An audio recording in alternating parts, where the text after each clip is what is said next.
All right, guys, I had to back the camera up about a foot to fit this massive old lock into frame. This just came in the mail all the way from Sweden, along with a whole bunch of other stuff, and a note. This is from Leif, and he says, Dear Bill, a crack lock picker should be, of course, be able to handle all sorts of locks.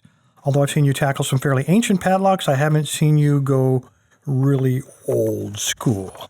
I enclose a lock off of a Swedish farm, likely a couple hundred years old. The worst of the crud has been cleaned off, but there's enough left to give it the authentic rural feel. So there's probably some goat poop inside of there. I just know it. There's no key. Please observe the following. Don't just open it by finding a key, as if you're going to find a 200-year-old key laying around. Do it the hard way.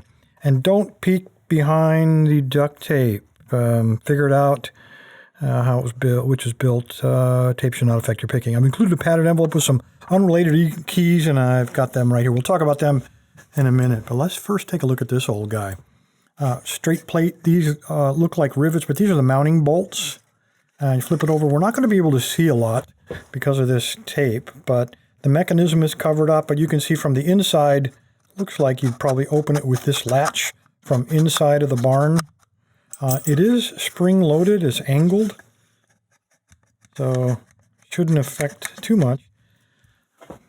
Well, Leif, I got to say that there's two ways I think I would try this. The easy way and the not so easy way. I'm already getting sheep poop on my hands, but I did pull this guy out as soon as I saw this angled locking bolt. Now this would, of course, would be the outside. On the angled locking bolt, this is a tool that I bought from Lockpick Canada. I think it's a sister company from Sparrow's Lockpicks. I've been waiting for a reason to use this, trying to find a decent door. This is not the perfect situation. You can see it's intended to go around an angle on the door, but it will work for this.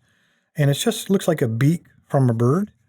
If this were the outside, you would slide it. Obviously, the door jamb would be right here, and this would be on the door. You'd turn the key and then pull it open. There would be a little crack there, and through that crack is where the bird's beak would go. Now I'm going to turn it on its side, and hopefully you'll be able to see how this would work. So you'd slide it in and down, and that little beak would fit on the angled part of that locking bolt, and then you could either push down or pull back towards you. And when that happened, when you pulled it in, it would force that bolt to go in, and as soon as you slid it all the way through the door, it would completely collapse that locking bolt you'd be in. So very cool tool. I'm still waiting for a real door to put this on to show you exactly how it works. All right, that's the easy way. You could always probably take a pocket knife and stick in there too. Maybe a little harder because this is a hollow bolt, but another way is to pick it.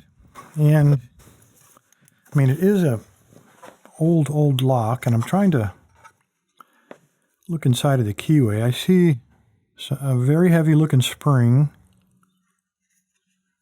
and everything's rusted and covered in dirt. I'm not going to try a regular pick because I can feel how powerful that spring is just by pushing on that bolt. Instead, I'm going to use a shiv. No, it's just a flat blade screwdriver, and see if I can go in and find that bolt.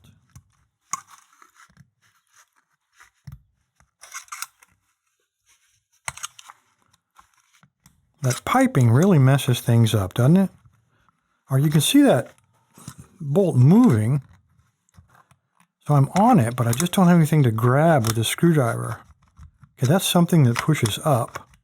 That's spring-loaded, so that's probably this locking lever. That's what I feel moving when I shove that up. So we're moving in the right direction, but that is not what we want.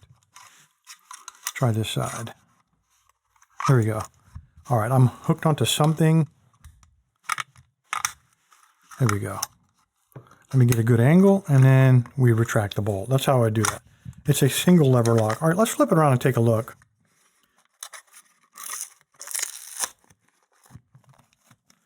Wow, there's really not a lot to it. There's the spring, very heavy. And there's nothing else to it, guys.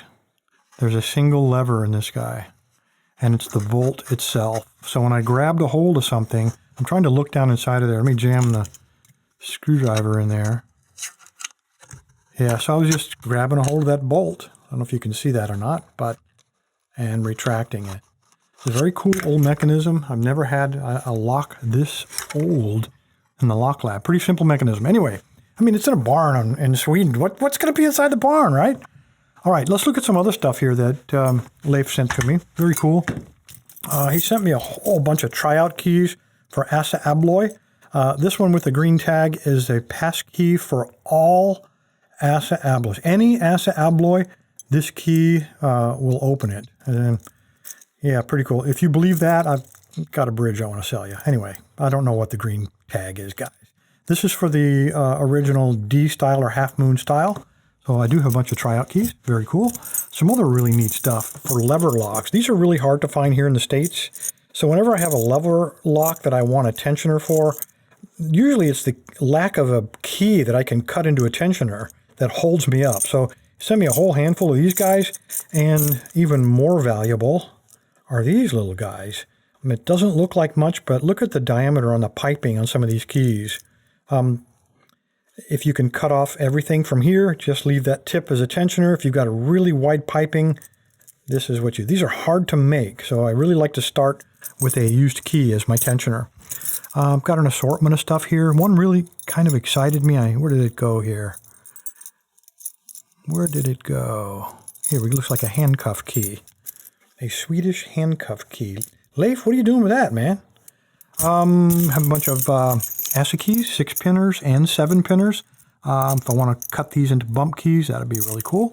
Some flat keys. Again, some of the locks coming out of Asia, coming out of particularly from India and Pakistan, use these flat style keys. Again, these are great for grinding down. They come with a tip already formed.